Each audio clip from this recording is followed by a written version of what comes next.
জাতি সদ্ধর্ম এর অনেক কল্যাণ মঙ্গল তার দ্বারা সম্পাদিত হবে। আমাদের প্রত্যাশা একটি শিশুকে কেন্দ্র করে সেভাবে গড়ে ওঠে।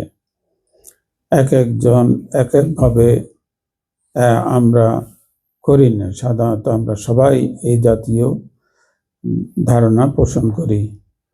তো আজকেও ঠিক কি বলছে কোন চৌধুরী তোমার মেয়ে ক্যাথরিন চৌধুরানী চৌধুরানী বলা মহিলাকে, চৌধুরী বলে পুরুষকে। আচ্ছা, যাই হোক, তো ক্যাথরিনের আজকে এই প্রথম মুখে ভাত দেওয়ার অর্থটা হলো আমরা তাকে কেন একটি স্মরণীয় হিসেবে রাখি। এতদিন পর্যন্ত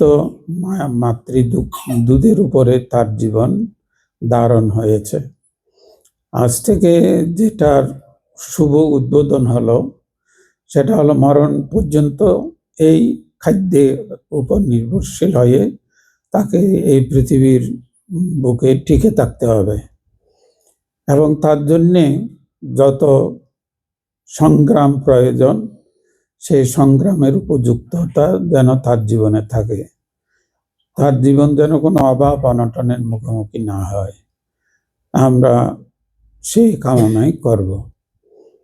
তো বুদ্ধ বলেছেন সকল প্রাণী মাত্রেই আহারের উপর নির্ভরশীল। সাব্বে সত্তা আহার টিচিকা, সকল প্রাণী ওই আহারের উপর নির্ভর করে। তো জড় প্রাণ এবং সচল প্রাণ, দুইটা প্রাণের বিদ্যমানতা আছে। সচল প্রাণ আমরা যারা হাঁটাচলা করতে পারি এক জায়গা থেকে অন্য জায়গায়, আমাদের চিত্ত আমাদের এই দেহটাকে পরিচালিত করতে পারে, এটাকে বলা হয় সচল প্রাণ। জড় প্রাণ হলো উদ্ভিদ, লতাগুল্ম, ঘাস, এগুলো। এই উভয় প্রাণ আহারের উপর নির্ভরশীল হয়ে থাকে। তো আহার এই দেহ ধারণের জন্য যেমন প্রয়োজন, ঠিক অনুরূপভাবে আমাদের মনটাকেও মানে সৃষ্টি করার পেছনে আহারের ভূমিকার মানে বিকল্প নাই। আমাদের এই মনটা কিভাবে হয়? আমাদের মনটা প্রথমে আশ্রয় নেয় একটি জীবন্ত দেহকে ভিত্তি করে, যেই দেহের মধ্যে প্রাণশক্তি আছে, সেই প্রাণশক্তিকে ভিত্তি করে মনের উৎপত্তি হয়।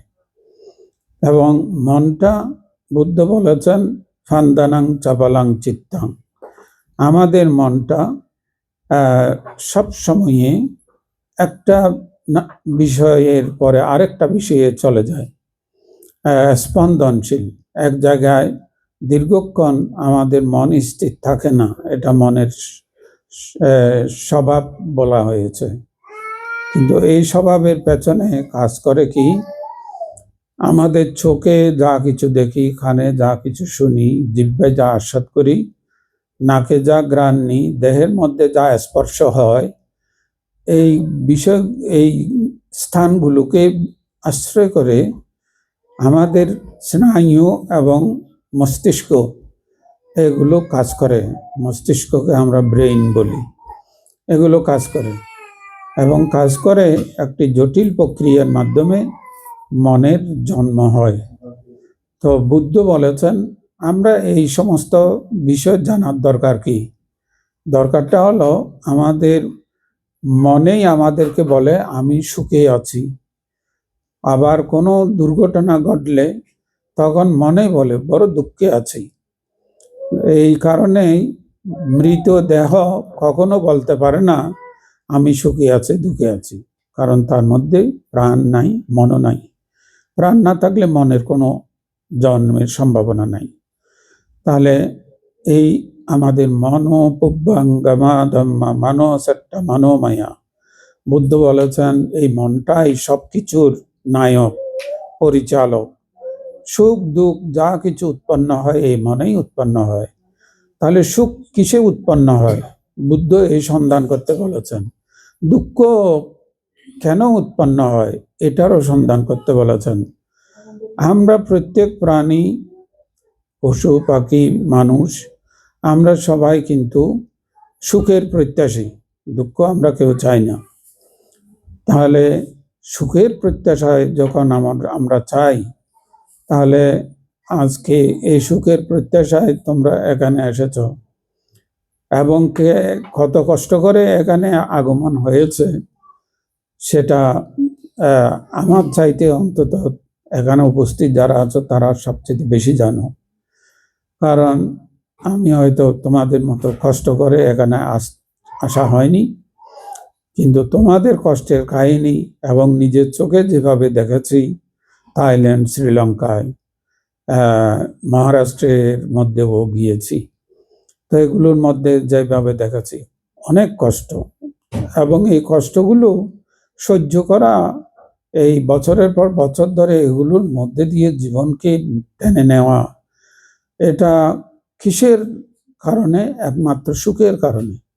আমি কোনো প্রকারে এই দুঃখকে অতিক্রম করে একদিন যেন আমি সুখের দেখা পাই। ভালো এখানে এসেছ, এটা আমাদের মৃত্যুর পরে স্বর্গ লাভের মতো।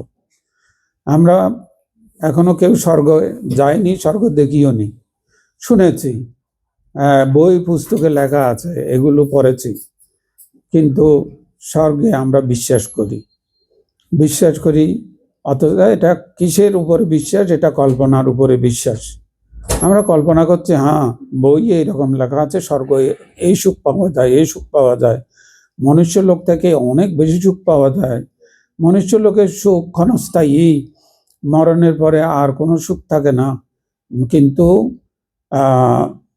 স্বর্গের সুখ দীর্ঘস্থায়ী, ইত্যাদি ইত্যাদি কারণে আমরা সবাই দান ধর্মশীল পালন ধ্যান ভাবনা করে প্রার্থনা করি যে মরণের পরে আমি যেন স্বর্গ লাভ করি, স্বর্গ সুখ যেন আমার হয়। ভালো, বুদ্ধ এতে কোনো আপত্তি করেননি, কারণ সুখের এই প্রত্যাশা হচ্ছে। বুদ্ধ কিন্তু তার সাথে এই ভাবনাটা যুক্ত করতে বলেছেন যে বর্তমানে যে সুখী জীবন গঠন করতে পারে, মরণের পরে যদি স্বর্গ থাকে তাহলে সেই স্বর্গ তার অনিবার্য হবে। কোনো আল্লাহ খোদা ঈশ্বর তাকে কোনো তার ব্যতিক্রম ঘটাতে পারবে না। তাহলে বর্তমানকে গুরুত্ব দেওয়ার কথা বুদ্ধ বলেছেন। তো বর্তমানকে আমরা গুরুত্ব দিতে এখন কি করতে হবে? যেমন আজকে যাকে অন্নপ্রাশন করা হলো, সে কিচ্ছু বুঝে না আমরা তার জন্য আজকে কি করেছি, কিছু বুঝে? কিছু বুঝার ক্ষমতা ওর নাই। কিন্তু তোমার যখন আরো 2, 4, 5 বছর হবে, তখন সে অনেক কিছু বুঝতে শুরু করবে। এই বুঝেটার নাম হলো বুদ্ধি, অর্থাৎ বোধ শক্তি, বুঝার ক্ষমতা। তাহলে এই বোধ শক্তি যদি ভালোর দিকে নেওয়া যায় তাহলে বুদ্ধ হতে পারে। এই বোধ শক্তিকে খারাপের দিকে যদি নেওয়া যায় দেবদত্ত হতে পারে। এই বোধ শক্তিই আমাদেরকে কি সুখ কি দুঃখ এই দুইটার জন্মদাতা। তাহলে আমরা কি করব? শিশু যখন বড় হবে, 3-4 বছরের দিকে যাবে, তখন মা বাবার প্রতি একটি বিশাল দায়িত্ব বুদ্ধ দিয়েছেন। বুদ্ধ বলেছেন, পূর্বচারিয়াতি বুচ্চারে, মা বাবা কেবল জন্ম দিয়ে স্রষ্টার দায়িত্ব পালন করে শেষ করলে হয় না, তাকে শিক্ষকের দায়িত্ব পালন করতে হয়। তাহলে যে মা যে বাবা ঘরে তার আগমন হলো, তাহলে তাকে সেইভাবে মনুষ্য জ্ঞানে তাকে গুণান্বিত করার জন্য, গড়ে তোলার জন্য মা বাবাকে শিক্ষকের দায়িত্ব পালন করতে হবে। ব্রহ্মাতি মাতা পিতারও পূর্বচারিয়াতে বুচ্চারে, বুদ্ধ বলেছেন।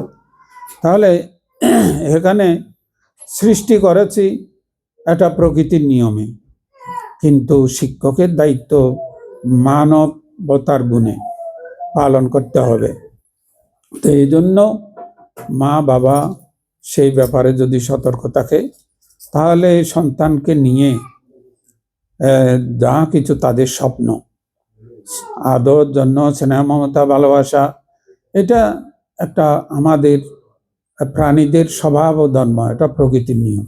আদর, জন্য স্নেহ, মমতা, ভালোবাসা আমরা ব্যাপকভাবে করতে পারি মানুষ বলে, কিন্তু পশু পাখি তারা তাদের মধ্যেও যার যার শাবকের প্রতি, সন্তানের প্রতি আদর মমতার কমতি নাই, সে তার পরিমাণে অনেক করে। এই কারণে আমরা যা করি, আদর, স্নেহ, মমতা, সন্তানকে মানে সুখ স্বাচ্ছন্দ্যে নিরাপদে তার জীবনকে সুরক্ষা করা এবং বেড়ে ওঠার সুযোগ, যাবতীয় সুযোগ তাকে দেওয়া, এগুলো আমরা মানুষ হিসেবে লাভ করেছি। এই জন্যে বুদ্ধ বলেছেন দুর্লভ মানুষ সত্তানাং, মানব জীবনটা মূল্যবান এই কারণে মূল্যবান। যদি মা বাবা সন্তানকে মানবীয় গুণাবলীতে গুণান্বিত করতে না পারে, সেই দিকে গুরুত্ব যদি মা বাবারা না দেয়, তাহলে এই দেশের মতো হবে। এই দেশে মা বাবা সন্তানকে যত লোক দেখানো আদর যত্ন করুক না কেন, শেষ পর্যন্ত তাদের বিশ্বাস যায় কুকুর বিড়ালের উপর। কুকুর বিড়ালের উপরে বিশ্বাস চলে যায়, আর নিজের উদর থেকে বেরিয়ে আসা সন্তানের প্রতি বিশ্বাস থাকে না। তাহলে এটা ভুল না? এটা ভুল। তাহলে আমরা যেন সেই ধরনের ভুলকে গ্রহণ না করি, এই ভুল যেন আমাদেরকে মানে গ্রাস না করে, আমাদের কাছে সংক্রমিত না হয়, এটার জন্য খুব সতর্ক সাবধানতার দরকার আছে।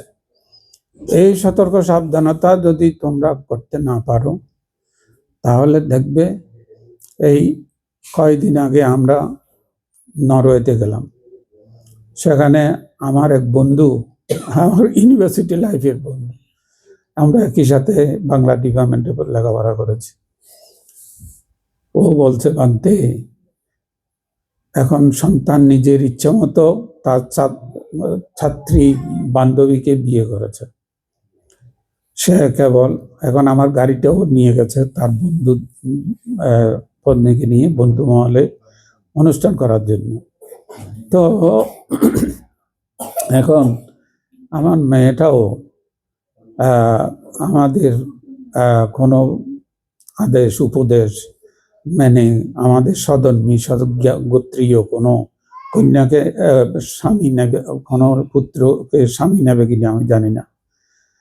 এও হয়তো আমার ছেলেটার মতোই হবে। তাহলে এত দীর্ঘকাল ধরে এখানে আমি একা একা যুদ্ধ করেছি, জীবন যুদ্ধে টিকে থাকার জন্য। তাহলে আমার একটা মাত্র আশ্বাস আছে, আমাদের যথেষ্ট পেনশন আছে, আমি এখন রিটায়ার, পেনশন পাবো অনেক। তারপর আমার ওয়াইফও এখনো সরকারি চাকরি করে, তার পেনশনও অনেক বাড়ি হবে। আমাদের হেলথ ইন্স্যুরেন্স আছে, ইনকামের 40 ভাগ 30 ভাগ আমরা ট্যাক্স দিয়ে এসেছি। অতএব আমার ওইটাই মাত্র আশ্রয়, আশা, ওইটা দিয়ে বৃদ্ধকালে কোনো কষ্ট হবে না।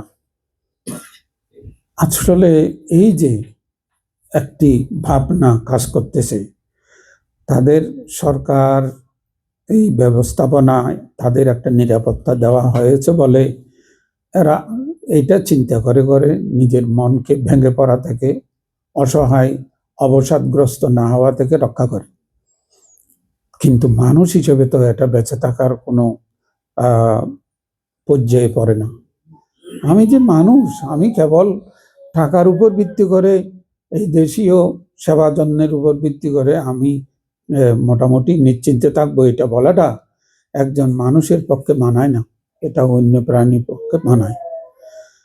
তো এইটা আমাদের সবচাইতে, আমরা যারা এশীয় ভাবনায়, এশিয়ার প্রতিটি সমাজের মধ্যে একটা পারিবারিক নির্ভরতা আছে, এখানেও ছিল। এগুলো কালে কালে এগুলো মানে ডাইভার্ট হয়ে গেছে, এটা অন্যরকম হয়ে গেছে। কিন্তু আমাদের এশীয় সমাজে যে পারিবারিক একটা সুখে দুঃখে আমরা যে একটা রক্তের বন্ধনে আবদ্ধ হয়ে থাকি, এটা কিন্তু কম মূল্যবান নয়, এটা অসাধারণ মূল্যবান একটি সম্পদ। এইটাকে আমাদের চিহ্নিত করতে হবে। এটাকে যদি আমরা রিকগনাইজ না করি, চিহ্নিত না করি, তাহলে তো আমরা এই যে জীবন এখানে চোখের সামনে দেখতে পাচ্ছ, বৃদ্ধকালে ওই মার্কেটিং করতে গিয়ে এটাকে কি বলে তোমরা, টলি যেটা ওই বাজার টানে দে, সারিও সারিও টানতে গিয়ে রোমে আমার সামনে এক বৃদ্ধ লোক পড়ে গেছে। আমরা টেনে তুলে ধরলাম, তো একজন বলো যে ওইভাবে তুলতে পারে না এখানে। ওই কি বলো, তুলতে পারে না? তো তুলে ধরলাম, ও তিত্তির করে কাঁপছে, ধারাতেও পাচ্ছে না, এত দুর্বল হয়ে পড়েছে। এই সময়ে তার পাশে তার সন্তান কই? আমরা মানুষ হিসেবে এটি হলো আমাদের বড় পরিচয়, যে আমরা আমাদের জীবনটা যখন ঠিক এমন পর্যায়ে যাবে, তখন যেন পাশে আমি আমার সন্তানের স্পর্শ পাই। আমার সন্তানের স্পর্শ আমার জন্য তখন কোটি কোটি টাকায়ও এর মূল্যায়ন করতে পারবে না। তো এই বিষয়গুলো তোমরা বন্ধু বান্ধব মহলে আলোচনা করবে। এটা যদি তোমরা আলোচনা না করো, আমাদের কাছে তো যাও না, গেলেও বা আমরা চা খাইও না বা খাইও না, এগুলো বলতে বলতে শেষ। তো এখন তোমরা অন্তত নিজেদের মধ্যে আলোচনা করবে। ঘরে বুদ্ধকে নিয়ে আসতে হবে, বিহারে নয়। ঘরে নিয়ে আসতে হবে। ঘরের মধ্যে তোমরা মা বাবা নিজেদের মধ্যে বুদ্ধ ভাবনা করো। অন্তত এই জন্য আমি বলি, অন্তত পক্ষে রাতে যখন খেতে আসবে একসাথে, যারা ঘরে ঘুমাবে তারা যেন একসাথে ঘুমাতে পারে এবং একসাথে খেতে পারে। এইটা অন্তত তোমরা চেষ্টা করো। এবং খাওয়ার আগে কিছুক্ষণ বসে 10-15 মিনিট অন্তত ধ্যান করো। প্রত্যেকে ছোট শিশুকে বলো যে চোখ বন্ধ করে থাকো, ও ধ্যান ওইটাই, চোখ বন্ধ করে থাকো। আর যারা বুঝতে পারো তারা নিজের মনকে পরীক্ষা করতে থাকো। আমি চোখ বন্ধ করে রাখলে আমার অবসর সময়ে মনটা কেমন করে, এটা জানার চেষ্টা করো।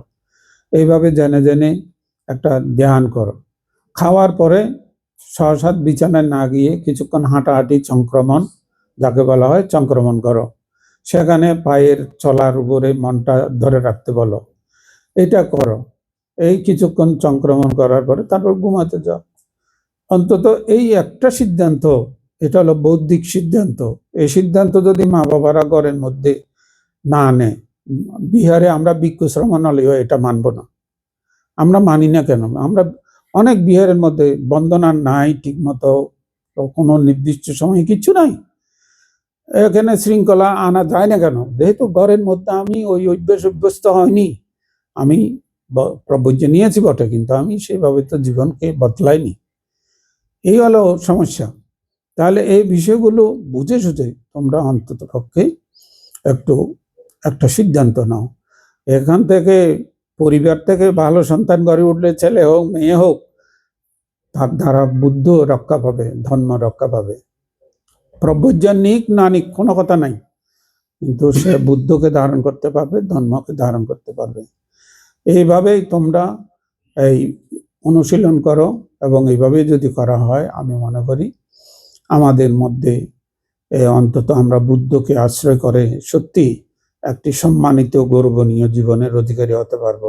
এটাই আমাদের সবচেয়ে বড় প্রার্থনা হওয়া উচিত। কারণ আমরা নিজেরাই দেখতে পাচ্ছি, বুদ্ধ বলে পরিচয় দিলে আমরা যেখানে যাই আমরা সমাদৃত হই।